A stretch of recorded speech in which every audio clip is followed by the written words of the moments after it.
नमस्कार प्यारे विद्यार्थियों, आपके अपनी ऑनलाइन क्लासेस में हार्दिक स्वागत है, अभिनंदन है। हमने इसके पूर्व की कक्षा में हिंदी कहानी के उद्भव और विकास के बारे में चर्चा की थी। हमारा जो हिंदी साहित्य में कहानी विधा है, गद्य की ये एक विधा है, इसकी विकास यात्रा को प्रमुख रूप से हमने 4 भागों में विभाजित किया था, जिसमें से हमने इसके प्रथम भाग को या प्रथम सोपान को कल की क्लास में पढ़ा था। इसके अगले जो 3 सोपान हैं उनके बारे में हम आज की कक्षा में चर्चा करेंगे। देखिए, हमारी जो हिंदी कहानी की विकास यात्रा है कि किस प्रकार से इसका उद्भव हुआ और कैसे इसकी विकास परंपरा चली, कैसे धीरे धीरे इसमें उत्तरोत्तर वृद्धि होती चली गई, अनेक कहानियों की इसमें रचनाएं हुई, तो उनके बारे में हम आज की कक्षा में चर्चा करेंगे। तो देखिए, हमारे जो हिंदी साहित्य में जो कहानी विधा है, जो कि गद्य की एक विधा है, इसकी विकास यात्रा को या इसकी जो विकास परंपरा है उसे मुख्य रूप से 4 भागों में विभाजित किया गया था। देखिए, जिसमें हमने आपको पहला बताया था कि प्रेमचंद पूर्व हिंदी कहानी, ठीक है। दूसरा था हमारा प्रेमचंद युगीन,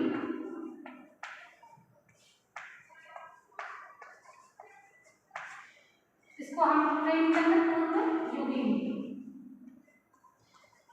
प्रेमचंद पूर्व युगीन हिंदी कहानी, प्रेमचंद युगीन हिंदी कहानी। तीसरा है हमारा प्रेमचंदोत्तर,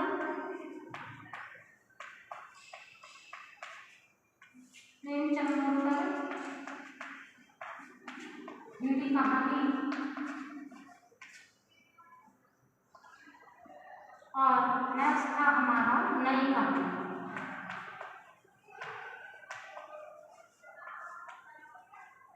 इसमें जो हमारा पहला है प्रेमचंद पूर्व हिंदी कहानी, जिसे कि हमने हिंदी साहित्य का कहानी विधा का आरंभिक काल माना है या आविर्भाव काल हम इसको कह सकते हैं। यानी प्रेमचंद पूर्व युगीन में हिंदी कहानी की विकास यात्रा अपनी बाल्यावस्था में थी, तभी से हिंदी कहानी का विकास शुरू होता है। तो इस पहले भाग का अध्ययन हमने कल की कक्षा में कर लिया था। अब इसका जो नेक्स्ट दूसरा भाग है प्रेमचंद युगीन हिंदी कहानी और प्रेमचंदोत्तर हिंदी कहानी और नई कहानी, इन तीनों भागों के बारे में हम आज की क्लास में आपको पढ़ाएंगे। तो देखो, प्रेमचंद, एक मिनट,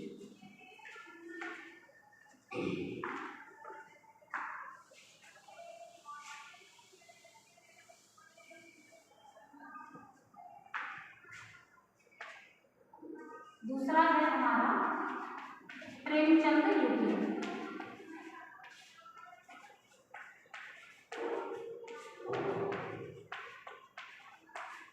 हिंदी कहानी।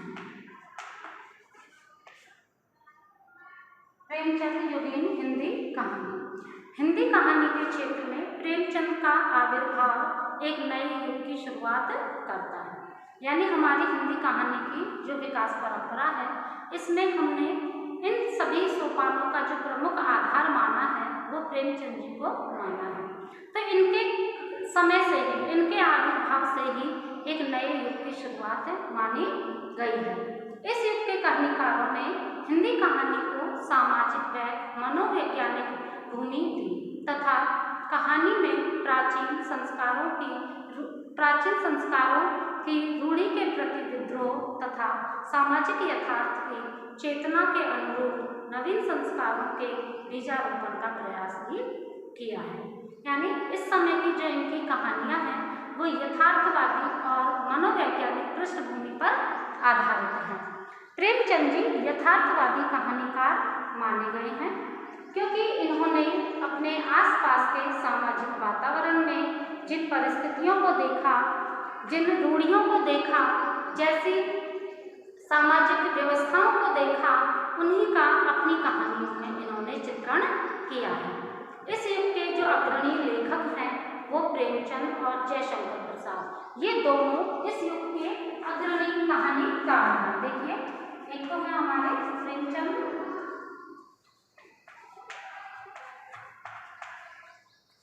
और दूसरे हैं हमारे जयशंकर प्रसाद।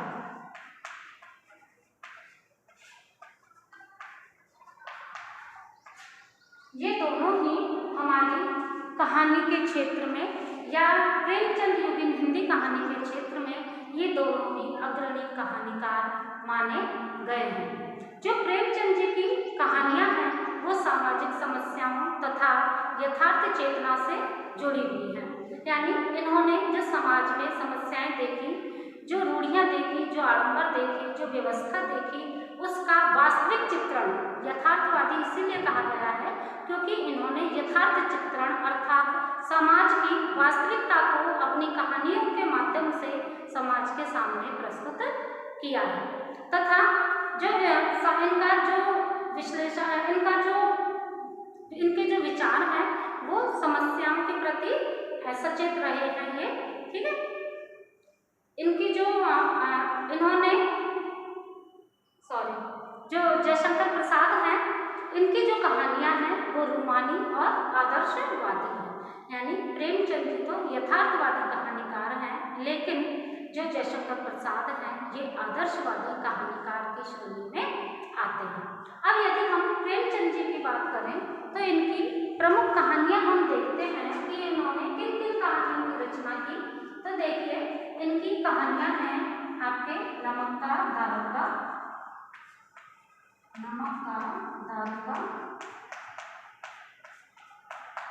ईदगाह,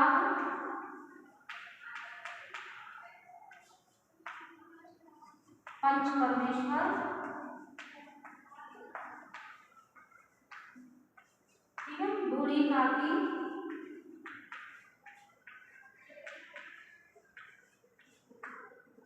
पूस की रात,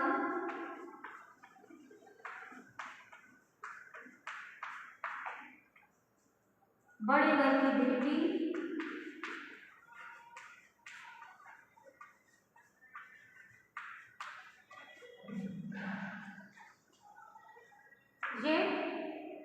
ये इनकी कुछ प्रमुख कहानियां हैं। इनके अलावा आत्माराम है, ठीक है, कफन है, सोजे वतन, देखिए कफन,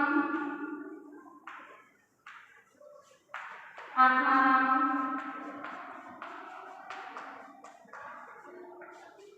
ये क्या है इनकी प्रमुख कहानियां हैं। तो आप एक बार इन कहानियों को लिख लें, नोट कर लें इनकी कहानियों को।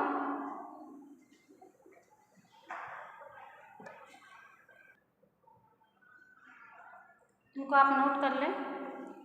देखिए, जो प्रेमचंद जी हैं इन्होंने अपने जीवन में कम से कम देखा जाए तो इन्होंने लगभग 300 कहानियों की रचना की थी।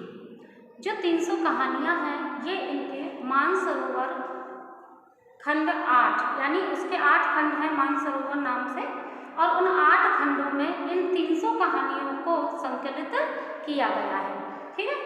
तो इन्होंने अपने जीवन में इतनी सारी कहानियां लिखी हैं, इसीलिए इनका नाम कहानी के क्षेत्र में अग्रणी माना जाता है। अब हमारे जो इस युग के दूसरे प्रमुख कहानीकार हैं वो हैं जयशंकर प्रसाद। अब जो जयशंकर प्रसाद हैं इनका यदि हम देखें तो देखिए, इन्होंने मुख्य रूप से कौन कौन सी कहानियों की रचना की थी। देखिए, इनकी जो रचनाएं हैं उनमें हम सबसे पहले दासी, आकाशदीप,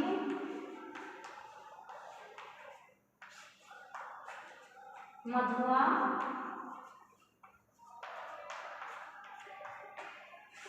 पुरस्कार, प्रतिध्वनि,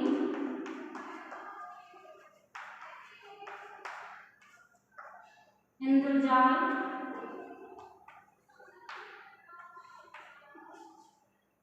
देखिए ये क्या है इनकी प्रमुख कहानियां हैं। इसके अलावा हम देखिए आंधी,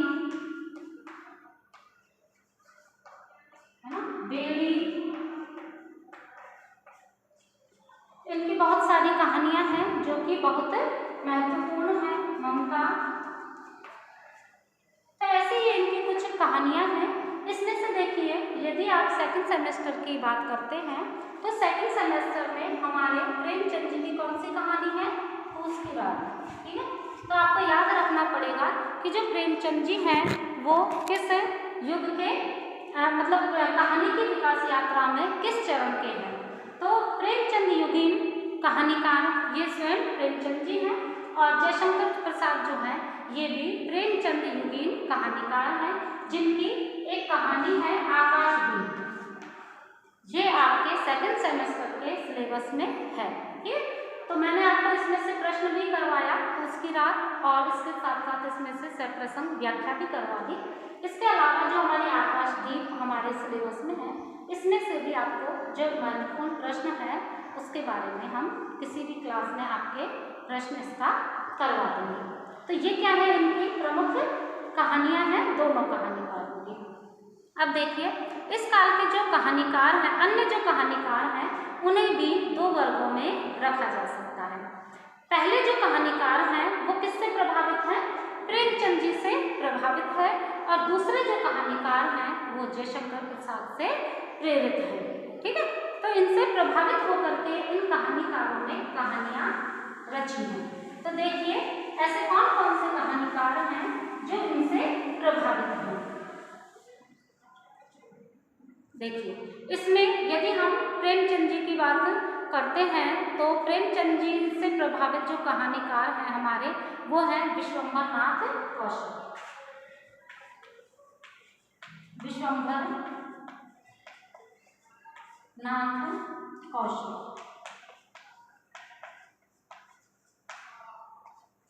सुदर्शन, चाहे तो आप इनको साथ के साथ लिखते जाएं, ज्वाला प्रसाद शर्मा,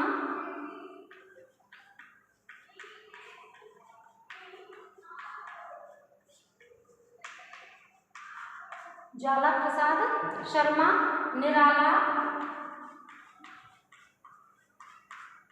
विनोद शंकर,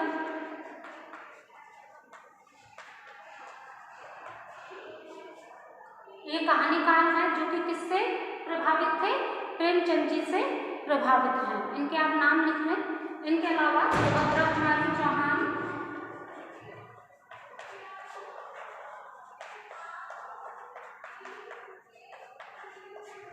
ठीक है।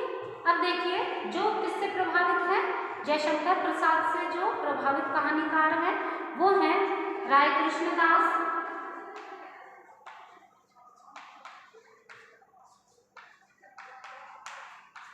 चतुरसेन शास्त्री,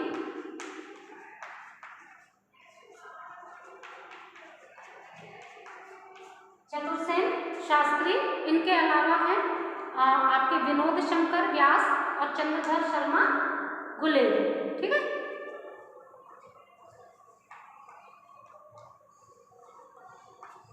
चंद्रधर शर्मा गुलेल। इनके अलावा आपके हैं बेचन शर्मा उग्र।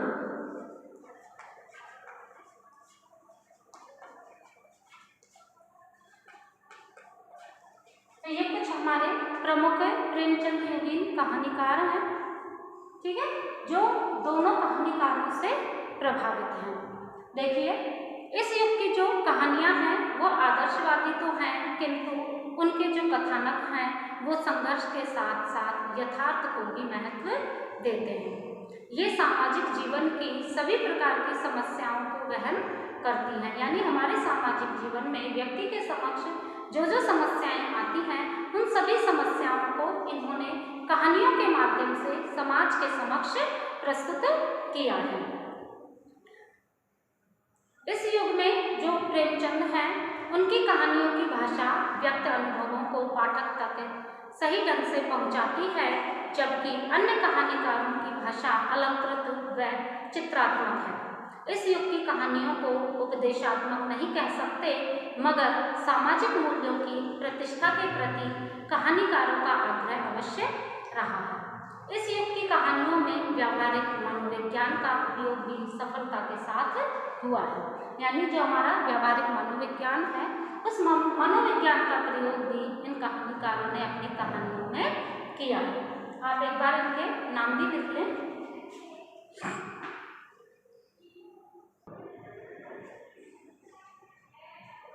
देखिए, ये हमारा दूसरा जो काल है वो समाप्त होता है।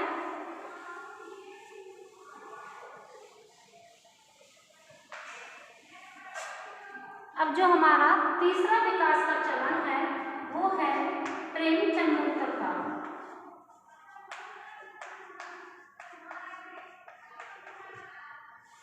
प्रेमचंदोत्तर हिंदी कहानी, अर्थात मुंशी प्रेमचंद जी के बाद जिन कहानियों की रचनाएं की गई, जिन कहानीकारों ने उन कहानियों की रचनाएं की, उनके काल को हम किस नाम से जानते हैं? प्रेमचंदोत्तर काल के नाम से जानते हैं। इस काल की जो कहानियां हैं वो प्रमुख रूप से दो प्रवृत्तियों पर आधारित रही हैं। वो है एक तो आपके मनोवैज्ञानिक और दूसरा है समाजवादी। मनोवैज्ञानिक और दूसरा है समाजवादी, या हम इसको प्रगतिवादी भी कह सकते हैं। ठीक है, तो दो आधार रहे हैं इन कहानियों के, एक तो है मनोवैज्ञानिक और दूसरा है समाजवादी, या हम इसे प्रगतिवादी भी कह सकते हैं। इस युग के कहानीकारों ने कहानियों में मानव मन की जो अंतः यात्रा की है तथा मनोवैज्ञानिक स्थितियों और संदर्भों को कहानियों का विषय बनाया है। यानी व्यक्ति के मन में जो चेतना है, जो अनुभव है, उसका मन किस प्रकार से चलायमान है, उसके अंदर कौन कौन से भाव हैं, उन सभी को इन्होंने अपनी कहानियों के माध्यम से प्रस्तुत किया है। इस समय की जो कहानियां हैं वो फ्रायड के मनोविश्लेषणवाद और उसके अचेतन मन से संबंधित हैं। देखिए, जो हमारे फ्रायड हैं वो बहुत बड़े मनोवैज्ञानिक हैं, तो उन्होंने चेतन, अचेतन, अर्धचेतन मन के 3 प्रकार बताए थे। तो इस प्रकार से जो फ्रायड है वो मनोविश्लेषणवादी हैं, तो इसी मनोविश्लेषण को, इसी मनोविज्ञान को इस समय के कहानीकारों ने अपनी कहानियों का आधार बनाया है। तो फ्रायड के मनोविश्लेषण और अचेतन मन संबंधी अध्ययन का इन कहानियों पर बहुत प्रभाव पड़ा है।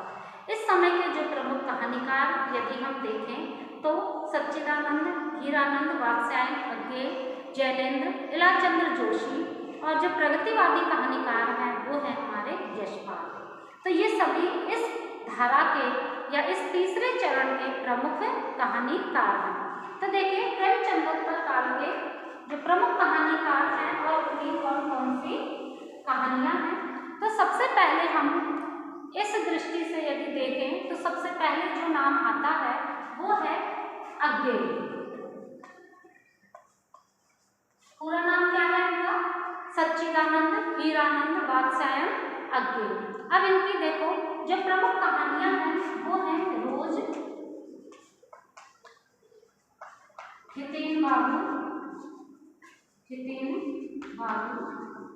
और एक है पुलिस की सीटी। इनके बाद जो हमारा प्रमुख नाम आता है वो है जैनेन्द्र। ठीक है,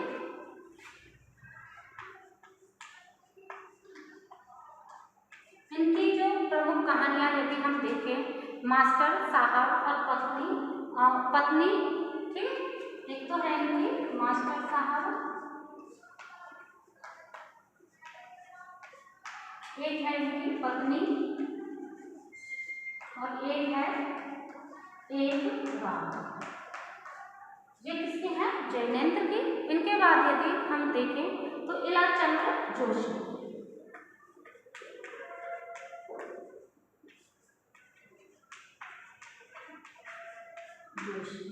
इनकी यदि हम कहानियों की बात करें तो दमित, कामवासना,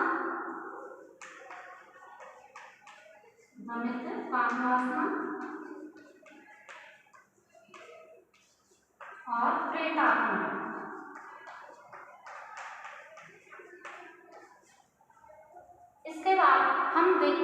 यशपाल। ये कैसे कहानीकार है? प्रगतिवादी। ये प्रगतिवादी कहानीकार हैं। इनकी जो रचनाएं हैं, पिंजरे की उड़ान,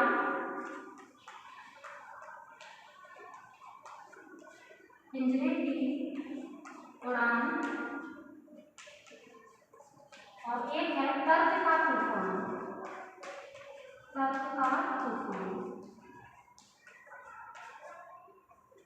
ये हमारे इस समय के प्रमुख कहानीकार हैं, जिसमें अज्ञे, जैनेन्द्र और इलाचंद जोशी, जो ये तीन कहानीकार हैं, ये हमारे मनोविश्लेषणवादी कहानीकारों की श्रेणी में आते हैं। और जो यशपाल हैं, ये हमारे प्रगतिवादी कहानीकार हैं। इनके अलावा यदि हम कुछ अन्य कहानीकारों की बात करते हैं तो उसके अंतर्गत हमारे जो आते हैं वो हैं अमृतलाल नागर। देखिए, अन्य कहानीकार यदि हम देखें तो वो है अमृतलाल नागर, ठीक है। और है भगवती चरण वर्मा, ठीक है। रांगे, अगले हैं रांगे राव। लिख लीजिए आप इनको, सबको नोट कर लीजिए। विष्णु प्रभाकर,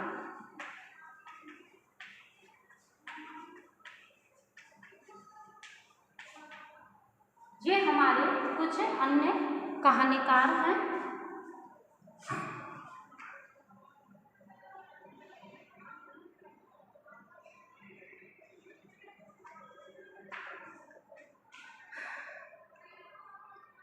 अब देखिए, इस समय की जो कहानियां लिखी गई थी उनकी प्रमुख रूप से यदि हम विशेषताएं देखते हैं तो वो क्या क्या है कि इस समय के जो लेखक हैं उन्होंने अपनी कहानियों में निम्न वर्ग के पात्रों के सुख दुख को अभिव्यक्त कर शोषण के खिलाफ आवाज उठाई है।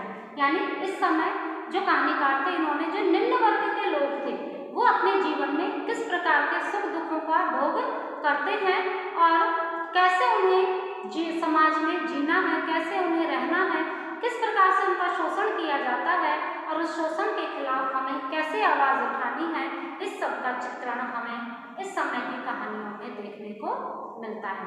इन पर यदि हम देखें तो मार्क्सवादी प्रभाव भी हमें नजर आता है। इस युग की कहानियों की जो भाषा है वो सहज तथा वास्तविक जीवन की जो भाषा है उसके निकट है। उसमें हमें कृत्रिमता या बनावटीपन तो हमें थोड़ा सा भी नजर नहीं आता है, ठीक है। इस युग के लेखकों ने कथानक की जो परंपरागत रूढ़ी है उसका क्या कर दिया था? त्याग कर दिया था। इनके लिए कथानक में घटनाओं का होना आवश्यक नहीं है, ठीक है। इन कहानियों में चरित्र चित्रण की समस्या अधिक जटिल है क्योंकि आधुनिक मनोविज्ञान ने इस युग की कहानी को नई दिशा दी है। यह कहानी मनुष्य की आंतरिक और बाह्य समस्याओं का सीधा साक्षात्कार कराती है।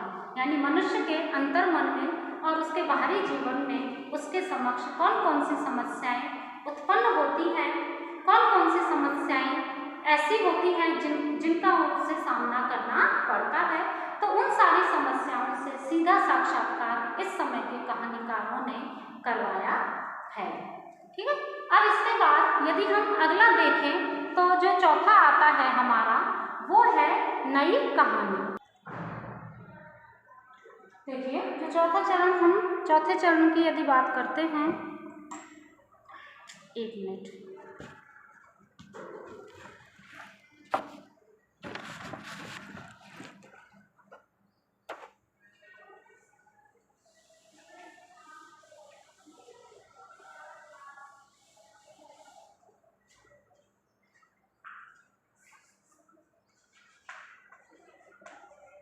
यह है हमारा नई कहानी।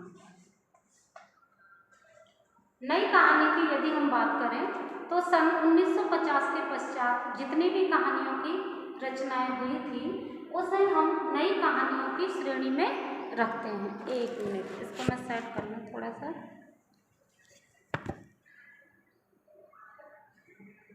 ठीक है। तो 1950 के बाद जिन जिन कहानियों की रचनाएं हुई वो नई कहानी की श्रेणी में आती हैं, ठीक है। इसमें जो कहानी के विकास है, इस समय की जो कहानियां हैं उनके विकास में एक नए और सर्वथा भिन्न मार्ग की शुरुआत होती है। न केवल अनुभूति अपितु शैल्पिक क्षेत्र में भी नवीन प्रयोग हमें इस युग में देखने को मिलते हैं। जैसे जो नए शिल्प हैं, नए बिंब हैं, नए प्रतीक हैं, उनका प्रयोग हमें नई कहानी में देखने को मिलता है। इस युग के कहानीकार अपने परिवेश की समस्याओं के प्रति अधिक जागरूक रहे हैं, यानी उन्होंने अपने आसपास के वातावरण में जो जो समस्याएं देखी उन समस्याओं को उन्होंने कहानियों के माध्यम से समाज के सामने रखा है। व्यक्ति और परिवेश का जो संघर्ष व्यक्ति के चेतन, अचेतन तथा उसके सामाजिक जीवन को प्रभावित करता है, उसको इस युग की कहानी में अभिव्यक्ति मिली है। महानगरीय जीवन, औद्योगिकरण, जनतंत्र की अवधारणा, आर्थिक विषमता आदि के कारण आए परस्पर संबंधों में परिवर्तन तथा उनके अंतर विरोधों को यह कहानी रेखांकित करती है। यानी आज का जो मनुष्य है वो अपने क्षेत्र को, अपने गांव को छोड़ करके और महानगरों में जाकर के रहने लग गया है, बस गया है, लेकिन वहाँ जाकर के उसने अनुभव किया कि वहाँ के लोगों में आत्मीयता तो बिल्कुल भी दिखाई नहीं देती है। अर्थात वहाँ सभी परिवार केवल अपने में ही मस्त रहते हैं, उन्हें एक दूसरे से कुछ भी लेना देना नहीं है। जैसे जैसे मनुष्य आधुनिकता की ओर बढ़ रहा है वैसे वैसे जो उसके पारिवारिक संबंध हैं वो बिखरते जा रहे हैं। जैसे माँ बेटी का जो संबंध है, पिता पुत्र का जो संबंध है, पति पत्नी का जो संबंध है, इनमें किस प्रकार से विरोध उत्पन्न हो रहा है, कैसे ये रिश्ते दिन प्रतिदिन घुटन भरी जिंदगी जी रहे हैं, कैसे मनुष्य एक दूसरे का साथी न होकर के उससे दूर रहने की कोशिश कर रहा है। तो किस प्रकार से इन सारे रिश्तों में धीरे धीरे बदलाव आ रहा है, उस बदलाव को नई कहानी मनुष्य के सामने लेकर के आती है। आम आदमी का जो जीवन है, उस जीवन में जो उसके संघर्ष है, उस संघर्ष की पूरी कहानी को इसमें बहुत ही गरिमा के साथ कहानीकारों ने उभारा है तथा जो मानवीय संवेदनाएं हैं उन संवेदनाओं को भी इन्होंने नए सिरे से इस कहानी, इस युग में नए सिरे से परिभाषित किया है। तो इस समय की जो कहानियां हैं ये हमारे जो समाज है उस समाज में जो बिखराव उत्पन्न हो रहा है, जो व्यक्ति से विरोध हो रहा है, उन सबको ये कहानी हमारी उजागर करती है। अब इस युग के जो कहानीकार हैं उनमें यदि हम प्रमुख रूप से देखें तो फणीश्वरनाथ रेणु, मैं बोलती हूँ, देखिए प्रमुख कहानीकार किसके, इस युग के, ठीक है, प्रमुख कहानीकार। तो इस युग के जो प्रमुख कहानीकार हैं वो देखिए आप कि सबसे पहले जो कहानीकार हैं वो है फणीश्वरनाथ रेणु।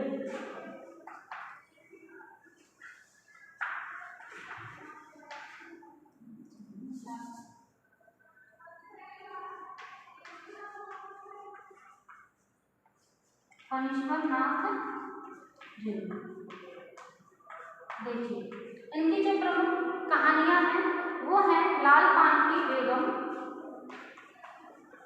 लाल पान की बेगम,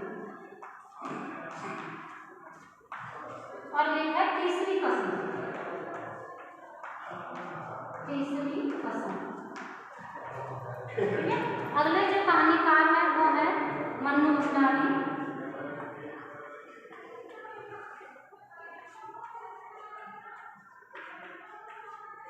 इनकी जो कहानी है यही सच है, यही सच है। इसमें देखिए प्रेम के त्रिकोण को यहाँ इन्होंने उजागर किया है, ठीक। और एक है इनकी अलगाव, अलगाव। इसके बाद जो अगले हैं वो है कमलेश्वर,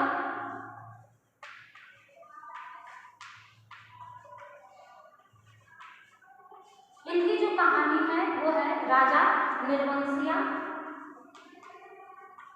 राजा निर्वंशिया।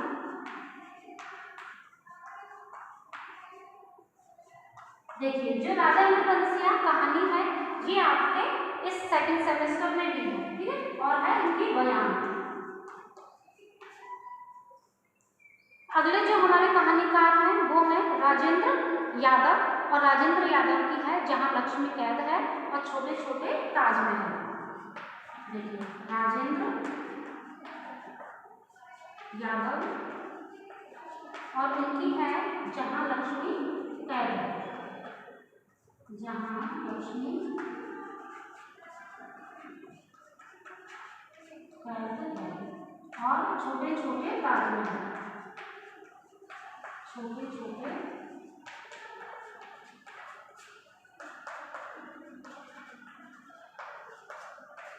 छोटे छोटे ताजमहल, है ना। इसके बाद रांगे राघव,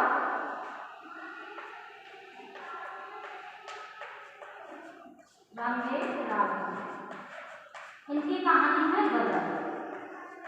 देखिए ये भी आपके सेकंड सेमेस्टर के सिलेबस में है, राजा निर्वंशिया और गदर। गदर किसकी कहानी है?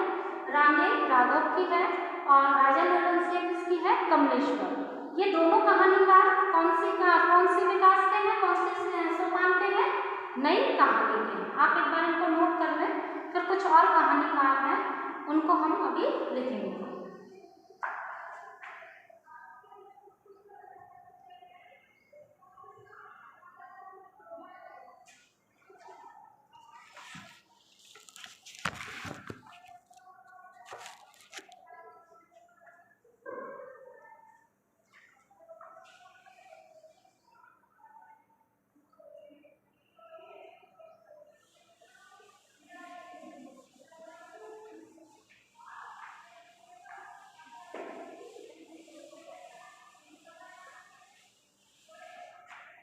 देखिए अगले जो है हमारे मोहन, अगले कौन है? मोहन राकेश।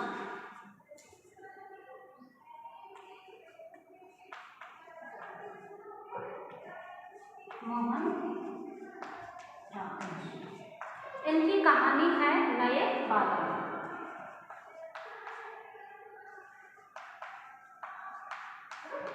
अगले जो हमारे कहानीकार हैं वो है निर्मल वर्मा।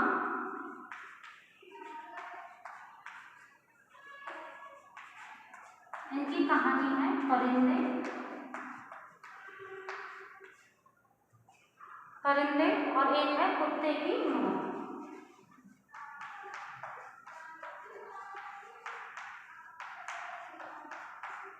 कुत्ते की मौत। इसके बाद जो हमारे अगले कहानीकार हैं वो है भीष्म साहनी। भीष्म साहनी, इनकी कहानी है चीफ की दावत। चीफ की दावत। अगले हैं अमरकांत।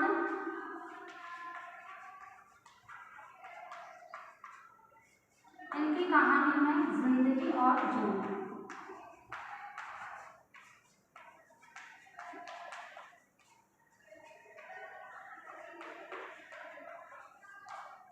अगली जो हमारी कहानीकार हैं कृष्णा सोबती।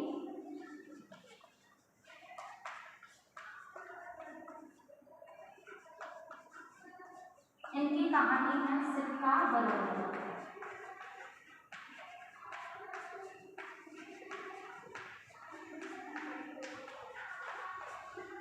ये हमारे कुछ कहानीकार थे। देखिए जो हमारी ये कृष्णा सोबती है ये हमारे कहानी आंदोलनों से जुड़ी हुई है, अर्थात इसके बाद जो हमारा नई कहानी के अंतर्गत जो हमारा कहानी आंदोलन होता है, जिसके अंतर्गत कहानी के अलग अलग रूप हमारे सामने आते हैं, समांतर कहानी, सचेतन कहानी, सहज कहानी।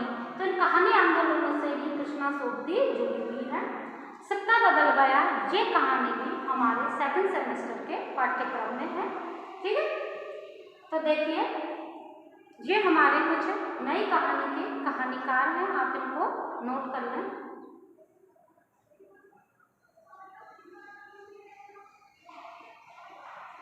हाँ तो बच्चों, ये हमारा आज का जो महत्वपूर्ण प्रश्न है वो मैंने आपको करवा दिया है। इसमें हमारे 2 प्रश्न बने थे, कहानी के तत्व यानी कहानी को परिभाषित करते हुए तत्वों को समझाइए, वो मैंने आपको करा दिया। और दूसरा, कहानी के उद्भव और विकास पर संक्षिप्त लेख लिखिए। तो कहानी का उद्भव और विकास मैंने आपको स्पष्ट कर दिया है। अब इसके बाद हम जो हमारी अगली कहानी है, ये हमारे फर्स्ट यूनिट का था। इसके बाद हम सेकंड यूनिट में जो हमारी कहानी है आकाशदीप जयशंकर प्रसाद की, उसमें से जो भी हमारा महत्वपूर्ण प्रश्न बनेगा उसकी हम चर्चा करेंगे। ठीक है, तो अगली कहानी जयशंकर प्रसाद की हम पढ़ाएंगे। आज के लिए इतना ही बच्चों, धन्यवाद।